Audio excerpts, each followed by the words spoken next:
अस्सलामुअलैकुम स्टूडेंट, उम्मीद है कि आप सब बिल्कुल खैरियत से होंगे।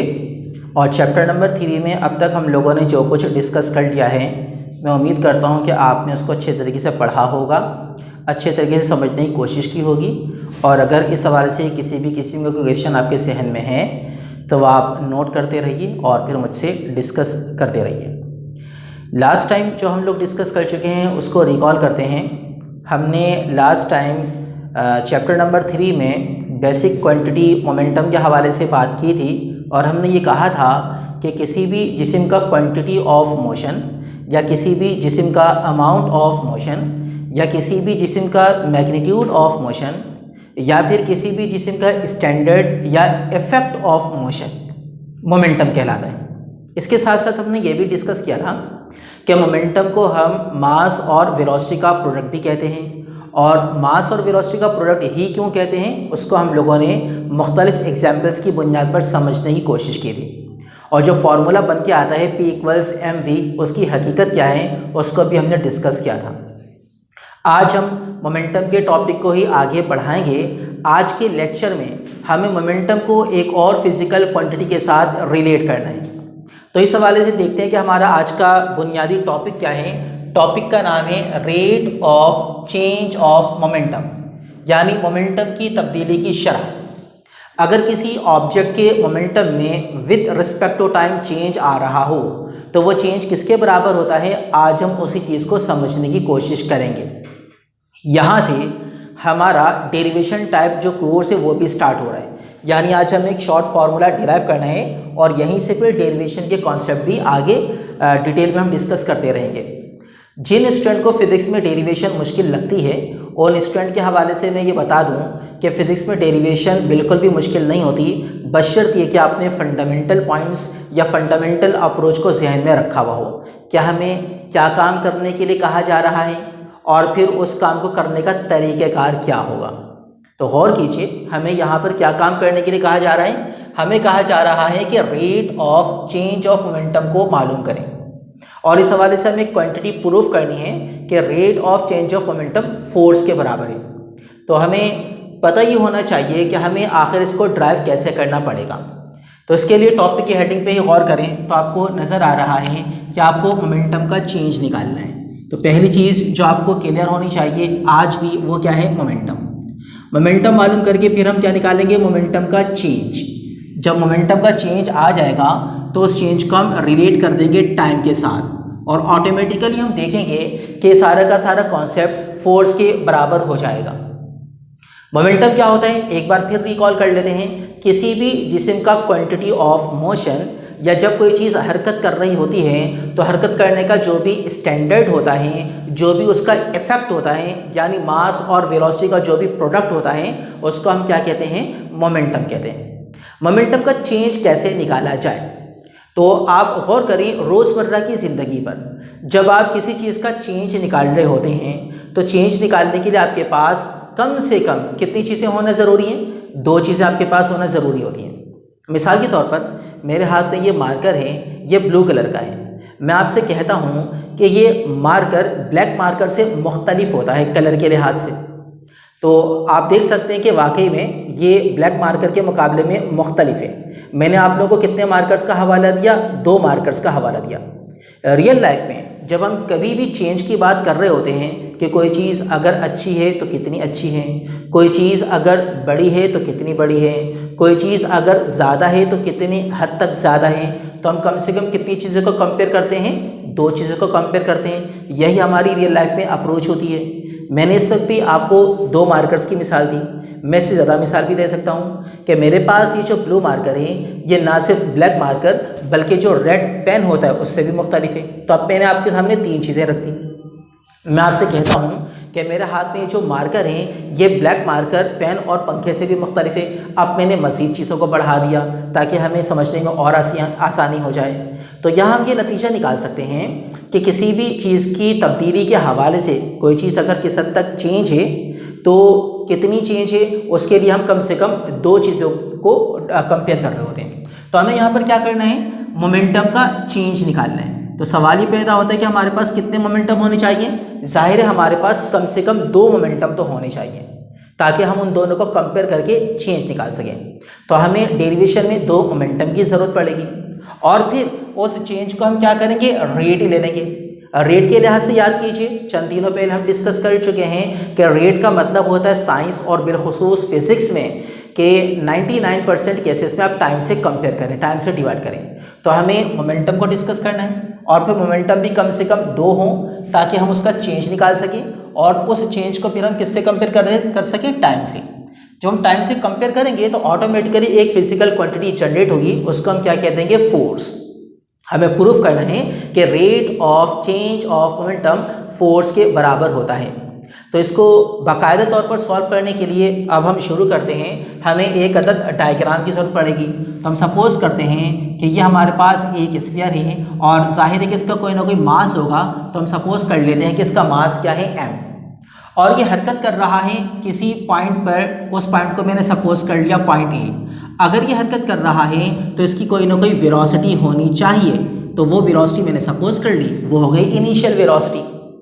मेरे जहन में एक शरारत सोची, मैंने इसके ऊपर फोर्स अप्लाई कर दिया। मैंने इस मार्बल को, ऑब्जेक्ट को, आप सपोज कर ले कंचा है, मैंने इसको फोर्स कर दिया, ठीक है। अब जाहिर है कि जब मैं इसके ऊपर फोर्स लगाऊंगा तो ये कंचा या ये ऑब्जेक्ट या ये मार्बल अपनी इनिशियल पोजीशन पर तो नहीं रह पाएगा। थोड़ी देर के बाद ये कहाँ पहुँच गया, थोड़ी देर के बाद ये नई पोजीशन पर पहुँच गया। इस नई पोजीशन पर पहुंचने के बाद इसके मास में कोई तब्दीली नहीं आई, उसको मैंने m ही कह दिया। लेकिन चूंकि मैंने यहाँ पर फोर्स अप्लाई किया था, तो फोर्स अप्लाई करने के नतीजे में इसमें क्या पैदा हो जाना चाहिए, एक्सीलरेशन पैदा हो जाना चाहिए। और क्या होता है acceleration, rate of change of velocity. इसका मतलब ये है कि इस स्फीयर की वेलोसिटी में तब्दीली आ जानी चाहिए।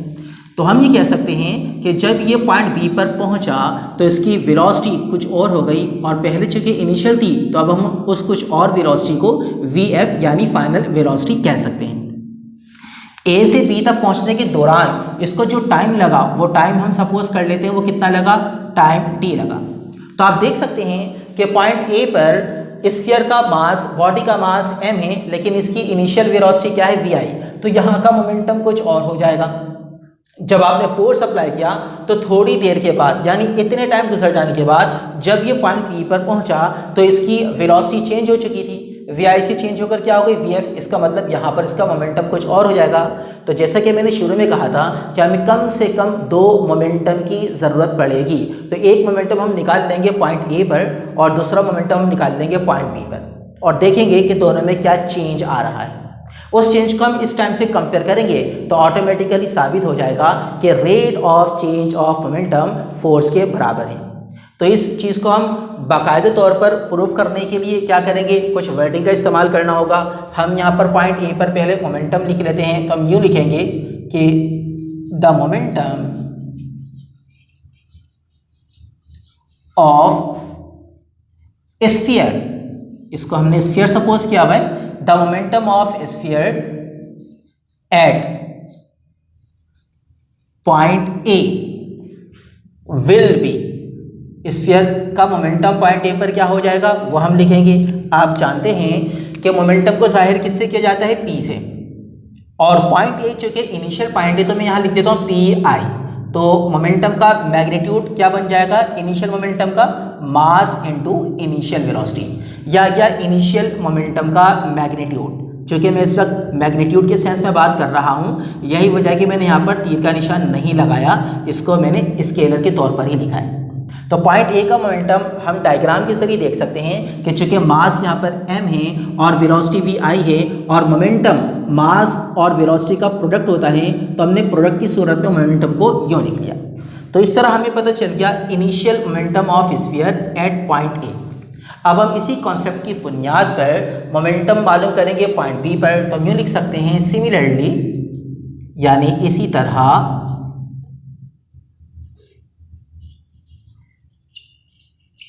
the momentum of sphere at point B will be sphere का मोमेंटम पॉइंट बी पर क्या हो जाएगा, पॉइंट बी पर वेलोसिटी एक बार फिर देख लीजिए कि चेंज हो चुकी है, और अगर वेलोसिटी चेंज हो जाएगी तो मोमेंटम चेंज हो जाएगा। और चूंकि पॉइंट बी फाइनल पॉइंट के तौर पर है, इसीलिए मैं यहाँ पर लिखूंगा उसको पी एफ, यानी मोमेंटम हो गया P F. Magnitude of momentum at point B will be P F. और किसके बराबर होगा, product of mass and velocity. Mass क्या है m और वेलोसिटी क्या है vf। तो हमने मैग्नीट्यूड के तौर पर फाइनल मोमेंटम को लिख लिया pf इक्वल्स mvf। तो मोमेंटम हमें पहले मालूम करना था, मोमेंटम हमने मालूम कर लिए, और कम से कम 2 मोमेंटम हमें मालूम करने थे। 2 मोमेंटम हम मालूम कर चुके हैं। अब इन दोनों मोमेंटम को हम क्या निकालेंगे, कॉन्सेप्ट के मुताबिक चेंज निकालेंगे। चेंज कैसे निकालते हैं, आमतौर पर चेंज निकालने के लिए फाइनल में से इनिशियल को माइनस किया जाता है, या किसी हायर वैल्यू में से किसी लोअर वैल्यू को माइनस किया जाता है। तो यहाँ पर हम हायर या लोअर न्यूमेरिक वैल्यू के तौर पर तो बात नहीं कर रहे, तो हम थ्योरेटिकल कॉन्सेप्ट अप्लाई करते हैं। फाइनल में से इनिशियल को माइनस करके हम चेंज निकाल लेते हैं। तो हम यूँ लिखेंगे, so change in momentum will B, change का मतलब क्या हो गया, डेल्टा से जाहिर करेंगे। किस चीज़ का चेंज है, मोमेंटम का, तो डेल्टा पी लिख दिया। और कैसे निकालेंगे, final momentum minus initial momentum. It implies that del P means change in momentum will be P F means M V F, और P I means M V I. इस तरह हमें क्या पता चल गया, चेंज ऑफ मोमेंटम पता चल गया। अब आखिर में हम क्या करेंगे, इस चेंज को रिलेट कर देंगे टाइम के साथ, रेट मालूम करने के लिए। तो टाइम के साथ रिलेट करने के लिए मैं दोनों तरफ टाइम से कंपेयर कर रहा हूं, या with respect to time change मालूम कर रहा हूं। Taking change with respect to time, क्योंकि जो चेंज आया है वह किस तरह से टाइम में आया है, जिसको हमने यहाँ पर टी से जाहिर किया था। तो मैंने लिखा है taking change with respect to time.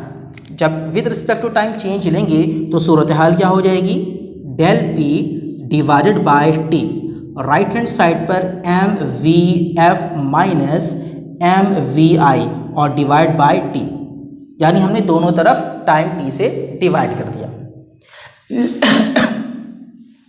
Left hand side पर del P over T as it is, right hand side पर हम चाहें तो m को कॉमन ले सकते हैं, मैंने कॉमन ले लिया। जब m को कॉमन ले लूंगा तो अब क्या बचेगा, final speed minus initial speed divide by time. Simple mathematics आ गई। अब del p over t equals m, what about V F minus V I. Definitely यहाँ पर दो वेलोसिटीज का चेंज नजर आ रहा है, मतलब final velocity minus initial velocity. तो इसको हम कैसे लिख सकते हैं mathematically, change in velocity divide by T. जिस तरह M V F minus M V I या P F minus P I को मैंने क्या लिखा था, डेल्टा पी, यानी final momentum minus initial momentum means change in momentum P. तो यहाँ पर देखिए final velocity minus initial velocity means change in velocity.